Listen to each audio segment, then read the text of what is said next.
65세 박성진. 오늘은 퇴직 후 맞이한 첫 번째 월요일 아침이다. 더 이상 6시에 맞춰진 알람은 필요 없지만 익숙한 습관처럼 몸은 저절로 눈을 떴다. 시계는 5시 58분을 가리키고 있었다. 성진은 천천히 눈을 깜빡이며 천장을 바라보았다. 집안은 고요했다. 아내는 아직 꿈나라에 있었고 아이들은 모두 독립해 각자의 가정을 꾸렸다. 오랜 시간 동안 성진의 하루는 분 단위로 나뉘어져 있었다. 아침 6시에 기상, 7시까지 아침 식사와 준비, 8시면 회사로 출근. 하루 종일 회의와 보고서, 수없이 쏟아지는 전화와 이메일에 시달리다 보면 어느새 밤이었다. 그런데 이제는 그 모든 일정이 사라졌다. 오늘은 뭘 하지? 35년 동안 한 번도 고민하지 않았던 질문이 오늘따라 낯설고 무겁게 다가온다. 침대에서 천천히 일어나 거실로 나왔다. 아직 해가 완전히 뜨지 않아 창밖은 어스름했다. 성진은 커피포트를 꺼내 물을 붓고 원두를 갈아 커피를 내렸다. 커피 향이 방안을 가득 메웠지만 마음 한켠은 허전하기만 했다.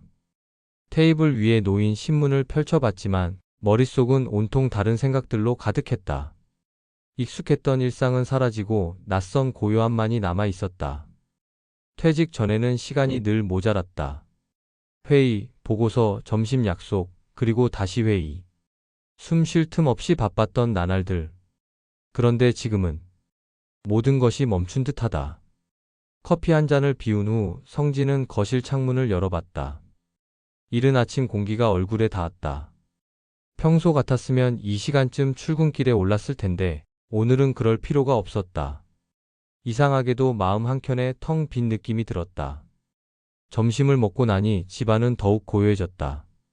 아내는 친구들과 점심 약속이 있다며 외출했고 성진은 홀로 남았다. 전화기 옆에 놓인 가족 사진이 눈에 들어왔다. 이 사람들 얼굴을 마지막으로 제대로 본 게 언제였더라? 바쁘다는 핑계로 멀어진 사람들. 딸아이의 결혼식 이후. 가족들과 함께 1시간은 손에 꼽을 정도였다. 직장에서의 책임감과 바쁜 일정이 가족과의 시간을 앗아간 셈이었다. 성진은 휴대폰을 들어보지만 누구에게 전화를 걸어야 할지 망설이다가 다시 조용히 내려놓는다. 그 고요함 속에서 스스로도 낯설게 느껴진다. TV를 켜보지만 흥미로운 건 아무것도 없다. 채널을 이리저리 돌려봐도 마음을 사로잡는 건 없고 시간은 천천히 그러나 무겁게 흘러간다. 마치 시간이 멈춰버린 것 같은 느낌. 바쁘게 살아왔던 지난날이 꿈처럼 느껴졌다. 거실 창 밖을 바라본다. 해가 중천에 떠 있지만 마음은 흐린 날씨처럼 무겁기만 하다. 성진은 서랍 속에서 오래된 다이어리를 꺼낸다. 30여 년 동안 적어 내려갔던 업무 기록들, 회의 메모들. 그 속에 남은 건 일의 흔적뿐이었다. 성진은 페이지를 넘기며 자신이 얼마나 일에 몰두했는지를 실감했다. 가족과의 시간, 친구들과의 만남, 자신을 위한 시간은 모두 뒷전이었다. 다이어리 한켠에 끄적인 가족 여행 계획은 결국 실현되지 못한 채 잊혀져 있었다. 언제 이렇게 시간이 흘렀을까? 책장 한 구석에 먼지가 쌓인 채 놓인 낚싯대를 본다. 언젠가 여유가 생기면 가기로 했던 바다. 하지만 그 여유는 오지 않았다. 항상 나중에를 외쳤지만 그 나중은 끝내 오지 않았다. 오후가 되어 집 밖으로 나서본다. 익숙한 거리를 걷지만 모든 것이 낯설게 느껴진다. 출근길에 늘 지나치던 거리. 하지만 이렇게 천천히 걸어본 것은 처음이었다. 평소에는 보이지 않던 작은 가게들과 거리의 소음들이 새삼스럽게 다가온다. 익숙했던 풍경이 새롭게 보였다.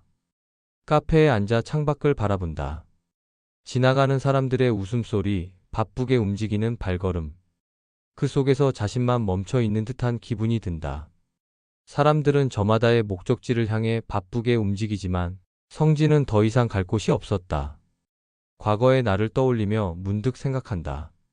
나는 누구였을까? 직장인의 모습 뒤에 숨겨져 있던 진짜 나를 찾고 싶어진다. 회사에서의 직함과 역할이 사라진 지금, 자신이 누구인지 다시 생각해 볼 시간이었다.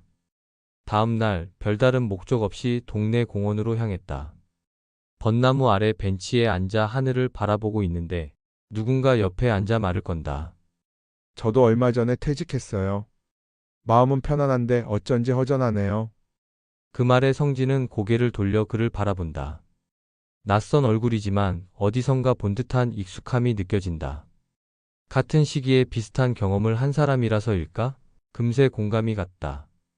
두 사람은 조용히 웃으며 이야기를 나누기 시작했다. 서로 다른 삶을 살아왔지만 같은 공허함을 공유하는 순간 마음의 벽은 쉽게 허물어졌다. 성진은 처음으로 누군가와 퇴직 후의 삶에 대해 이야기하며 마음이 가벼워지는 것을 느꼈다. 그날 이후로 성진은 매일 아침 공원에 나가게 되었다. 벤치에 앉아 지나가는 사람들을 바라보고 때로는 새로 만난 친구와 산책을 하기도 했다.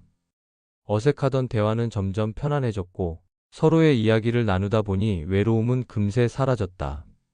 누군가와의 소소한 대화 속에서 성진은 다시 살아있음을 느꼈다. 공원에서 만난 사람들과 함께 작은 동호회를 만들었다. 매주 한 번씩 모여 사진을 찍고 책을 읽으며 각자의 이야기를 나누는 시간이 생겼다.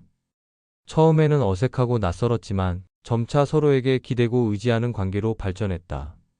성진은 그 속에서 작은 변화를 발견하기 시작했다. 자신이 몰랐던 취미와 관심사를 새롭게 발견했고 사람들과의 소통에서 큰 즐거움을 느꼈다. 그리고 오늘도 천천히 하지만 확실하게 사는 법을 배우고 있다. 퇴직 후에도 삶은 계속된다는 사실, 그리고 그 속에서 새로운 의미를 찾을 수 있다는 것을 깨달았다. 직장이라는 틀 안에 갇혀있던 자신을 벗어나 진정한 자유를 느끼는 순간이었다. 그리고 성진은 깨달았다. 퇴직은 끝이 아닌 또 다른 시작이라는 것을. 새로운 사람들과의 만남, 새로운 취미, 그리고 새로운 나날들이 그의 삶을 다시 채우고 있었다. 이제 성진은 더 이상 아침에 무엇을 할지 고민하지 않는다. 그의 하루는 작지만 확실한 행복으로 가득 차 있다. 공원 산책, 동호회 활동, 가족과의 시간. 모든 것이 소중하게 느껴졌다. 삶의 변화는 두려움이 아니라 또 다른 가능성의 시작이었다. 지금까지 골든 시니어였습니다. 시청해주셔서 감사합니다.